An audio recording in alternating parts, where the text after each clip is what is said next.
Beginning in Fort Erie, Ontario, a number of trucks slow-rolled their way to the Niagara region Sunday morning. This is not just for the truckers.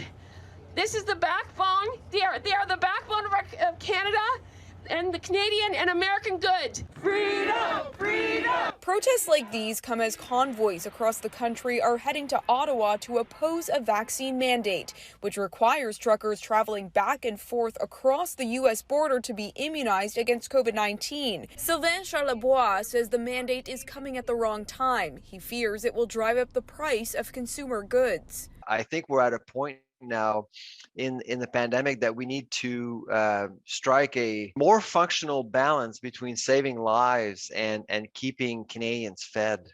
The latest pushback on vaccine mandates from truck drivers draws a parallel with Canada's ongoing divide over public health restrictions. It prompts the question as to whether policy is matching the science. Rather than chasing down the unvaccinated, we should be pushing our governments to deal with the global health risk that's in front of all of us. Bioethicist Carrie Bowman believes the government should focus on vaccinating the rest of the world instead of the holdouts in Canada.